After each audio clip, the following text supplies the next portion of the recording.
va, ça va.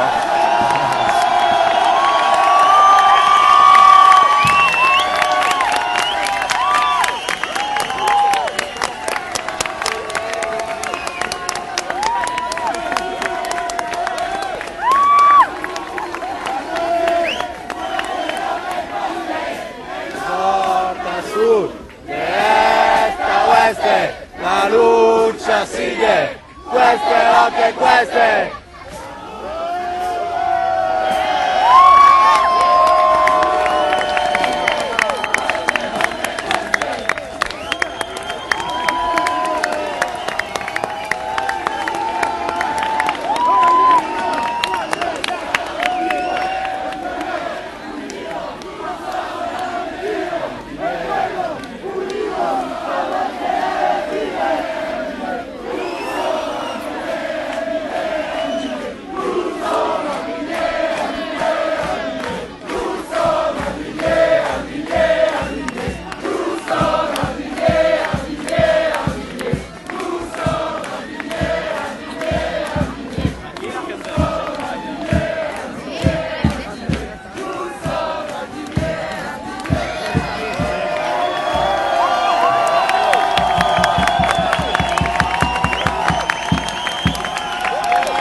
El pueblo unido jamás será vencido. El pueblo unido jamás será vencido. El pueblo unido jamás será vencido. El pueblo unido funciona sin partidos. El pueblo unido, la persona.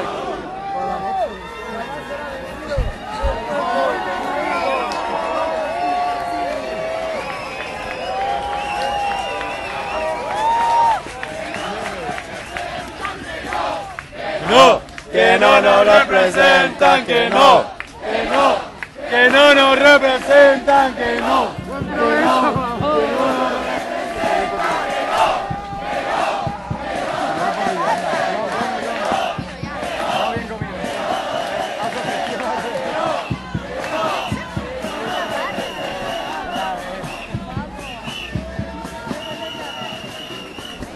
Alors aujourd'hui on est le samedi 8 octobre, on est à Bruxelles, donc pour l'arrivée, pour l'accueil des marches populaires qu'il y a dans toute l'Europe.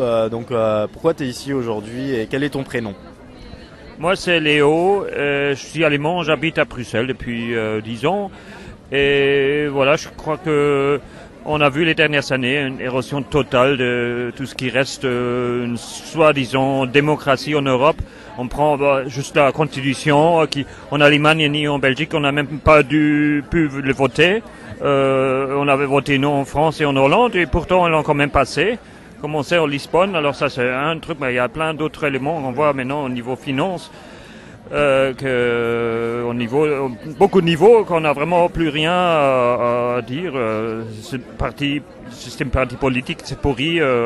Ce système est pourri, je crois que tout le monde commence à les sentir dans tous les sens. Alors il y a beaucoup de raisons de commencer à organiser des bases d'une forme plus horizontale. Voilà. C'est pour ça que je suis ici. Je crois que c'est un essai de faire quelque chose hors des partis, du système, reprendre l'espace public. Tu penses que ce mouvement des indignés il peut apporter une dynamique de ce que tu es en train de décrire? J'espère ça. Je crois qu'on est fort quand même inspiré par tout ce qui s'est passé dans le Maghreb, la Tunisie, l'Égypte et d'autres pays. Et j'ai l'impression que ça fait des vagues maintenant, que ça commence à faire des vagues partout avec la crise des banques, la crise généralisée, Fukushima, plein d'autres choses qui arrivent. On voit en Chili que ça bouge, on voit aux États-Unis maintenant, ça commence à bouger. J'espère que ça bougera en Europe. Voilà. J'ai des espoirs, mais bon, faut voir comment. C'est pas facile de s'organiser dans l'espace public, surtout maintenant qu'il pleut, qu'il fait froid. En Belgique, c'est pas évident. En été, oui, mais en automne, c'est moins facile dans l'espace public, disons. Et quelle est la situation en ce moment, donc le contexte on va dire politique et sociale de la Belgique. Est-ce que la crise elle touche comment on va dire ça, elle est violente la crise en Belgique, ou c'est pas du tout comme l'Espagne, la Grèce, on en est où en fait en Belgique? C'est bizarre, je dirais, parce que d'un côté, on a une crise politique de plus qu'un an sans gouvernement, ou disons avec l'ancien gouvernement. Pourrait aussi dire que c'est les bons qui nous gouvernent. Certains gens disent ça comme blague. Alors on est dans une crise politique, mais pourtant les gens sont quand même encore assez... certains disent aussi que justement parce qu'on n'a pas un gouvernement, le gouvernement en charge, l'ancienne, et n'ose pas faire des mesures drastiques. Alors dès qu'on aura un gouvernement, là il y aura des coupes très sévères et ça va être beaucoup plus dur. Mais pour le moment, on ne sent pas tellement. Il y a du chômage, il y a des problèmes, mais c'est rien, je crois, comparé avec la Grèce ou l'Espagne. Je pense que c'est une question de temps. Je crains ça, oui. Je crains que... faut mieux bouger maintenant déjà, parce que j'ai craint que... C'est sûr qu'il y aura, une fois il y a une coalition, un gouvernement, il y aura des mesures assez drastiques. Tu penses que les Belges vont se mobiliser face aux mesures d'austérité, à la suppression des acquis sociaux, tout ça? J'espère. Bon, il faut savoir, ici c'est toujours les grands syndicats, ils sont pas très combatifs. Il y a un énorme degré de syndicalisation en Belgique par rapport à d'autres pays, mais c'est plutôt pas très combatif, disons. Alors pour le moment, il bouge pas trop. Donc tu penses que le mouvement des indignés peut être une solution aux gens, par exemple, qui seraient déçus des grandes sections syndicales qui sont pas combatifs? Je crois qu'on a commencé il y a des forums où se rencontrer des syndicalistes de base qui sont quand même inquiets, qui commencent à bouger. Ben, ça n'est pas les coupules des grands chefs de syndicats, mais la base quand même, il y a des gens il faut bouger, qui travaillent ensemble avec les indignés. Déjà en juin, on a fait des actions en conjoint avec des syndicalistes, mais comme individuels, qui venaient aux actions des indignés. Voilà. Vous avez gardé un peu la même méthodologie et la même pensée, on va dire, du mouvement espagnol en Belgique? J'ai du mal à dire ça parce que c'est un énorme mouvement, c'est encore un mouvement des masses énorme en Espagne. Je crois on est très loin de ça. Ici, au niveau du fonctionnement, vous êtes... c'est le même fonctionnement? Je dirais quand même, on essaie de trouver des décisions dans les consensus, c'est de vraiment reprendre l'espace public, horizontalité, pas de parti, on essaie de donner la parole à tout le monde. Des éléments comme ça, je crois, qui sont quand même pas comparables à ce que je connais de l'Espagne. Il manque juste les numéros, il manque les chiffres. Il faut savoir aussi, ici à Bruxelles, il y a eu 3 occupations qui tous les 3 ça s'est fini avec la police qui a délocalisé tous. Donc, il y a une volonté politique en Belgique que ce mouvement ne prenne pas. Mais je crois que c'est évident. C'est évident que les autorités, ils nous craignent parce qu'ils voient bien que leur système s'est basé sur du sable. Ça va s'écrouler, à mon avis. Alors, il faut travailler à remplacer ça par quelque chose. Évidemment, ce qu'ils nous proposent nous, alors. Et tu penses par quoi qu'on pourra remplacer ce système-là? Je sais pas, mais il faut travailler sur ça, c'est sûr. Donc, en fait, il faut recréer, réinventer une nouvelle société. Disons, j'ai des idées, mais je crois tout le monde a des idées. Il faut justement se mettre ensemble et commencer à rediscuter pour pas attendre devant la télé qu'on nous donne des solutions, parce que on voit très très bien, mais de plus en plus clairement que les politiciens n'ont aucune solution. C'est toujours la même politique catastrophique néolibérale qui mène droit dans le mur, c'est sûr. C'est nous les gens qui doivent. Donc tu penses que c'est la fin d'un système? Mais je crois bien, je crois qu'on est très proche maintenant. Voilà. Merci. Est-ce que tu as un dernier mot à dire sur ce que tu voudrais dire pour que les gens entendent quelque chose pour les Perpignans peut-être? Non, oui, si tu veux. J'espère que ça bougera partout, ici comme en Perpignan, de l'Europe, partout. Voilà, je crois qu'il faut aussi qu'on s'interconnecte, quoi. Voilà. Merci. Voilà. Je commence. Alors aujourd'hui, on est le samedi 8 octobre, et donc il y a toutes les marches populaires des indignés qui arrivent donc à Bruxelles. Donc pourquoi tu es ici et d'où viens-tu? Alors, je viens de Nîmes, mais je suis née à Gand. Et je suis depuis 37 ans maintenant à Nîmes, mais Gand, évidemment, ça reste ma ville natale. Donc, quand j'ai su qu'à Bruxelles, il allait y avoir une semaine d'indignés, je savais que j'allais venir. Donc, j'ai pris 2 jours de plus pour aller voir ma fille. Et j'ai eu l'opportunité de voir arriver la marche Mes États à Gand en même temps que moi. Donc, ça, c'était sympa. À Nîmes, maintenant, on a un mouvement des indignés. Nous sommes sur la place de la Maison Carrée depuis le 26 juin. Et nous avons reçu la marche de Barcelone. Nous étions à Paris. Et j'aimerais beaucoup les voir arriver ici. Et je suis indignée depuis très longtemps. Tu es indignée par rapport à quoi? Surtout, évidemment, la situation économique et sociale. À savoir que, en fait, on se fait... c'est le fric qui règne. Ça, c'est le grand problème. Toutes les partis politiques n'ont plus rien à dire non plus. En fait, je ne vois plus du tout de démocratie. Moi, je vois le fric qui règne. C'est tout. Tu aurais un message à passer ou ce que tu as envie de dire aujourd'hui? Indignez-vous, sortez de chez vous. Voilà. Bon, aujourd'hui, on est à Bruxelles. Donc, c'est l'arrivée des marches populaires de toute l'Europe. Donc pourquoi tu es ici et voilà. Voilà, moi je suis ici pour accueillir évidemment toutes les marches d'ailleurs. Elles arrivent ou alors c'est les autopompes qui passent, je sais pas, c'est un peu les deux. Ah ouais. Et du coup, je suis ici pour accueillir les marches. J'ai suivi, on va dire, un peu de près et beaucoup de loin le mouvement des indignés bruxellois. J'étais très fort présent au début, mais ce qui s'est passé, c'est qu'il y a eu pas mal de répression. On nous a vraiment pas laissé faire. On nous a vraiment pas laissé faire des agoras. Donc j'étais notamment au campement Flaget, qui est dans une des communes de Bruxelles, XL, qui s'est fait dégager au bout de 4 jours. Et voilà. Par rapport aux assemblées, donc. Ouais, à la base c'était un campement et il y avait assemblée tous les jours à 19h à cette place-là.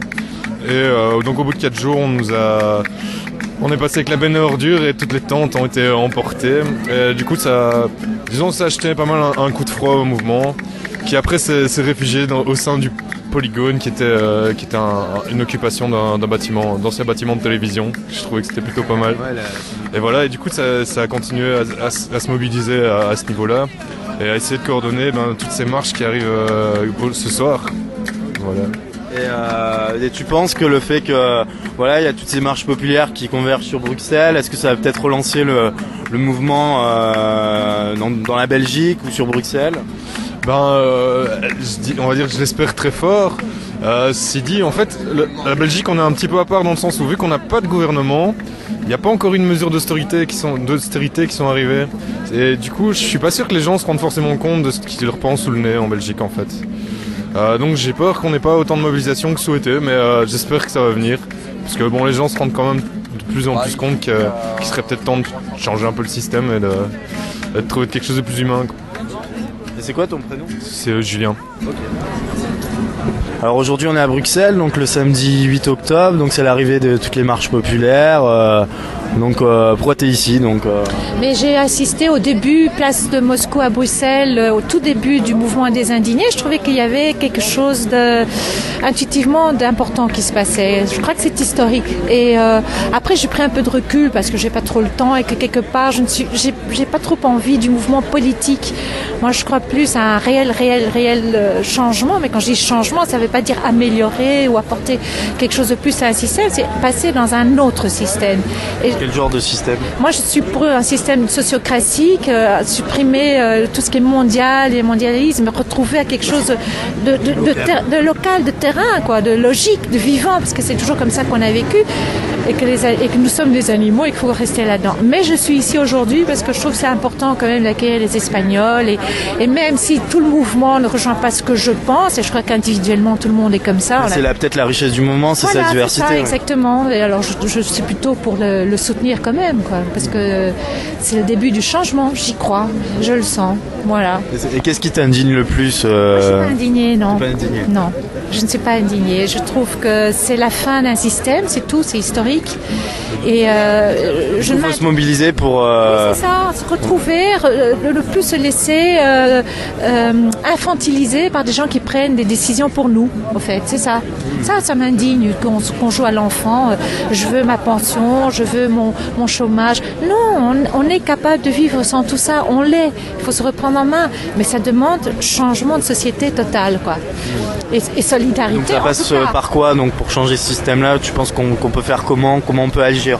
Je crois que le plus important c'est la nourriture, donc se réapproprier la terre de façon à ce que on la touche, on la cultive, on partage. Donc ça passe par une prise de conscience. Une prise de conscience, ouais. La possibilité que tout le monde ait un toit, ça c'est plus compliqué parce que dans nos pays on a besoin d'un toit, mais c'est vrai que dans des pays chauds on peut dormir à la belle étoile, donc c'est autre chose. Et puis voilà, logement, nourriture, eau. Mais comment on fait pour se réapproprier ça? Il faut le faire, c'est tout. Celui qui a des balcons, il y a des lois, il y a des... On s'en fiche, on n'obéit plus, justement. Okay. Ça c'est clair et net. On ne paye plus. On n'obéit plus, on ne paye plus à ce qui sert à rien. Hein, moi je veux bien payer, je préfère aider concrètement, si je peux aider concrètement quelqu'un qui a besoin d'un logement, quoi, ben je le ferai si je peux. Ouais. Ça a déjà été fait d'ailleurs. Merci beaucoup. De rien. Un gracia demostrar los todos indignados. Un mundo insieme atraer los indignados. Après l'espace arpenté, oye, oye, oye, los todos indignados. Un lieu au temps à trouver. Los todos indignados. L'université où vous êtes. Los indignados. En assemblée populaire. Los todos indignados. Prenons libre parole en paix. Los todos indignados. Face à l'autre, non plus pour plaire. Los indignados. Confrontation constructive, los todos indignados, vers des actions à engendrer, los indignados, en pourparlers instructif, los todos indignados, sur la société en danger, los indignados, cherche un changement en germe, los todos indignados, la démocratie qui émerge, los todos indignados. La démocratie directe. Des ipso facto. Les bases. Los todos indignados. Solidaires au peuple proposant. Los indignados. Autrement ensemble opposant. Los todos indignados. Concept, idées sont à la baisse. Los todos indignados.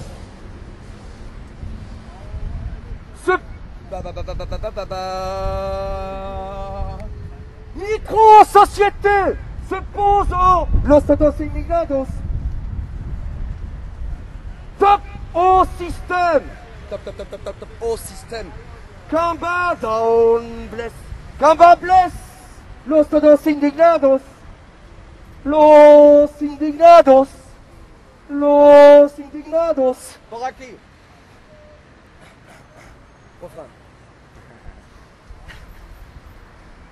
De todo, a todos. Los indignados. A pesar de la lluvia. Gracias al sol. Los todos indignados. Bruxelles, Bruxelles, il y a de l'accent dans l'air.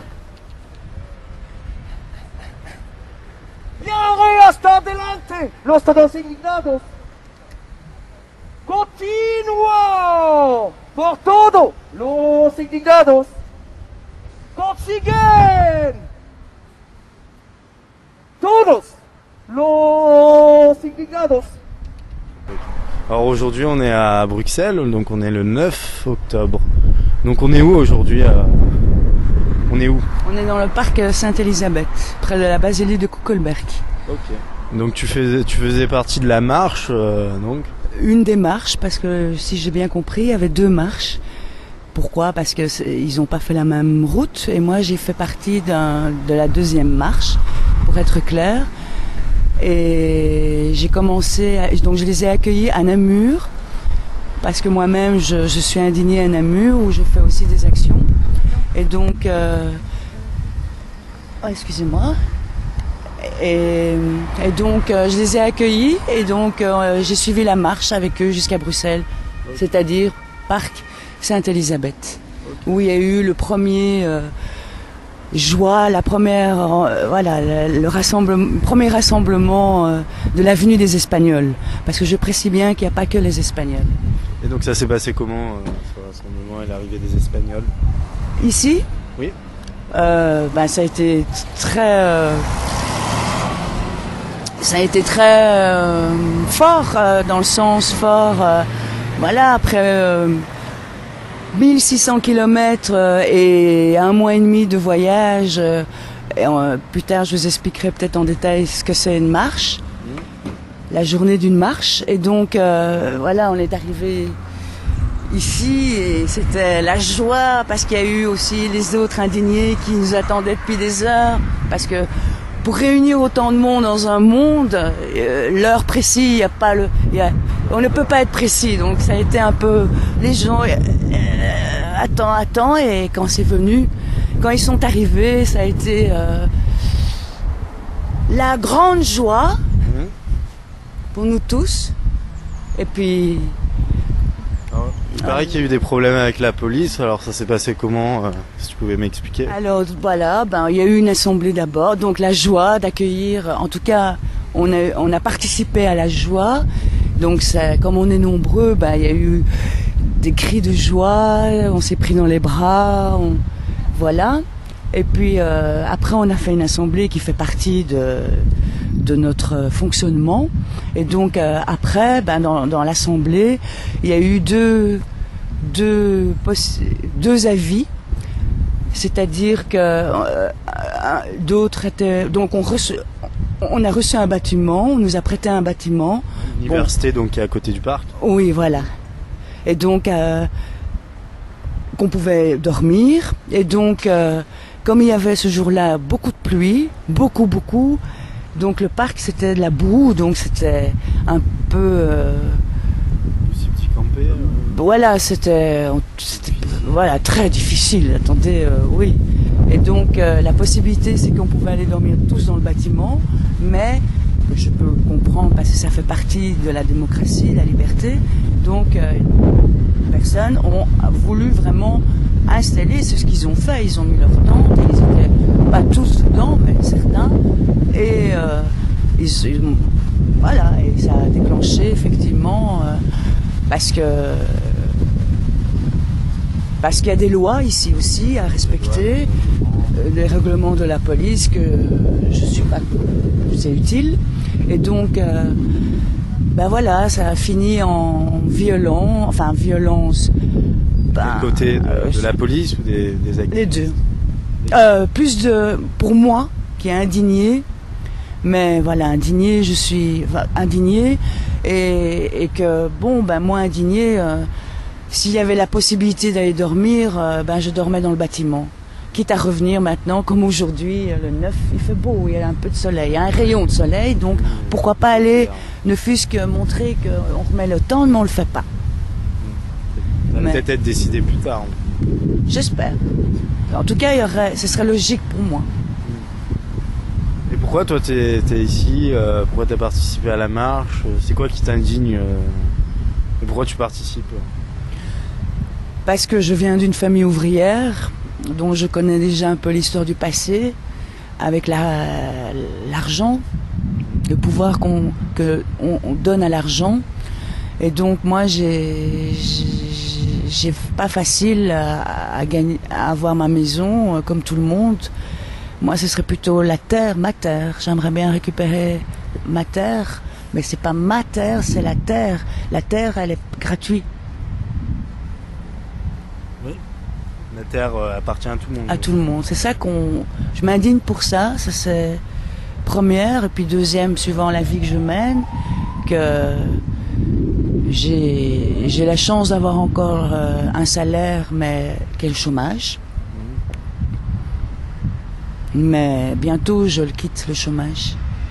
Mais je suis pas prête. Comment? C'est un choix ou...